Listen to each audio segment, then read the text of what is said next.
All right, so this one is pretty crazy, but it sounds awesome. It definitely has that Metheny sound between the chromaticism and the articulations.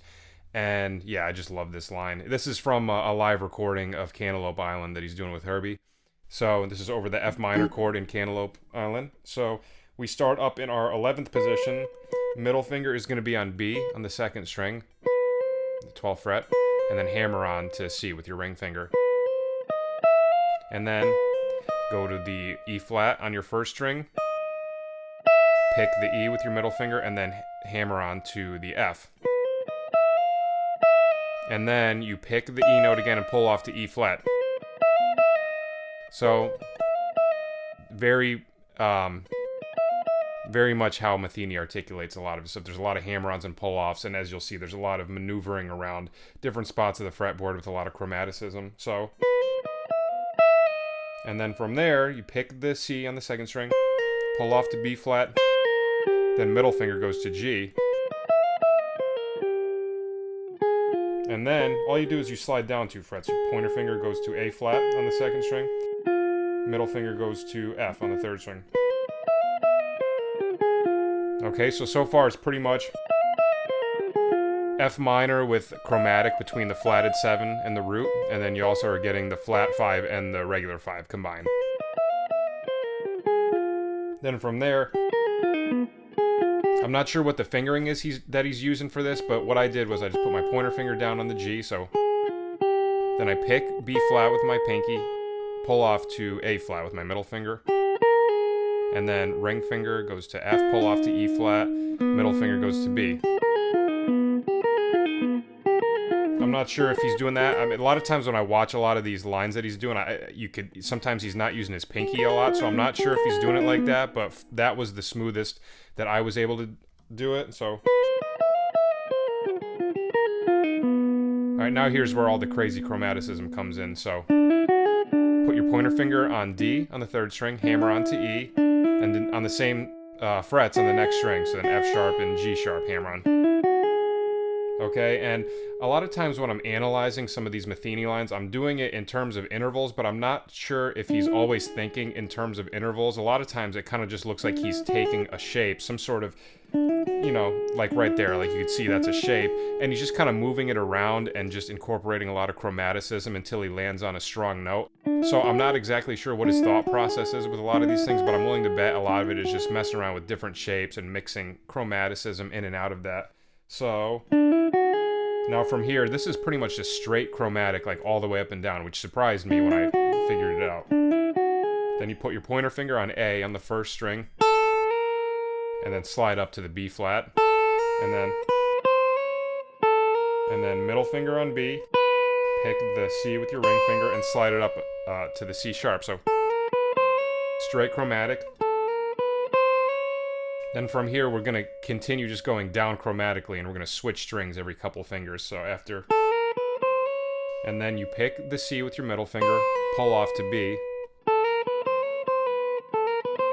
I'm assuming that's the fingering he's using. Like I said, a lot of times I don't see the pinky in a lot of these lines, but maybe he's using it, who knows. And then from here, I'm going to go to the B flat on my second string. And I pick B flat, pull off to A with my middle finger, pick A flat, slide down to G.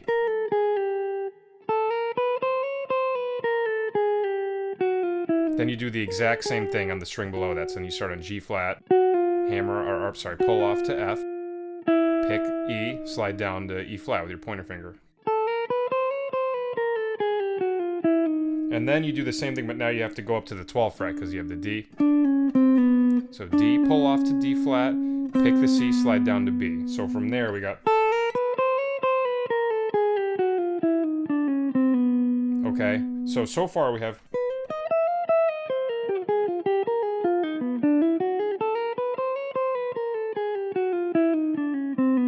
Okay, now right here, this is the one part where the articulation, I'm not 100% sure what he's doing. He's doing that descending major third thing that I've noticed a lot in some of his stuff where... So from right here, we're on the B note with our middle finger. I'm sorry, with our pointer finger. Then our middle finger goes to G on the string below that, and he just goes like this. You basically just keep going down. You go chromatically down 3 frets. 1, 2, 3. So you land on the A flat. So right here, the thing I'm unsure about is I'm not sure if he's picking every note or if he's going where he's like picking the first note and then just basically doing like a I don't even know what you would call that, because you're not hammering on or pulling off technically. You're just pushing down on the string without actually picking it. Maybe I don't know what that would be called. If you know what that's called, put it in the comments.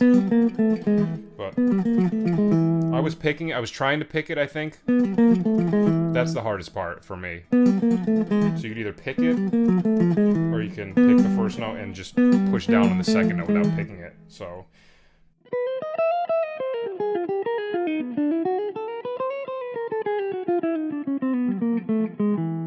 okay, and then once we land on that A flat and E, so then your pointer finger goes down to G, and then middle finger back to E, hammer on to F with your ring finger.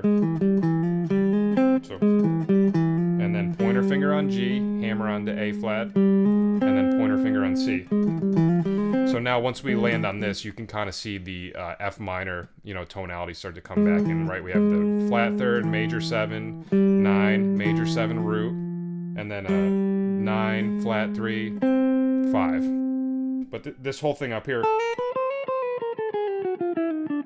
it's amazing. He's literally just going up chromatically from A to C sharp, and then straight chromatic down all the way from C sharp to B. So that really surprised me. When I was listening to that, I couldn't tell that it was just a chromatic scale going down a bunch of notes, and then using that major third shape just descending. So this is what I mean about how I think he's probably thinking more in terms of shapes and then landing on strong notes, because you could see, right, he's doing a chromatic straight down, and then when he gets to this note, this B and G, just keeps moving it down until he gets in that like F minor territory, and then continues from there. So once we get down to there, now we do this. Middle finger goes to the D on your third string, and then pointer finger on F on the second string, hammer on to A flat, and then your ring finger goes to C.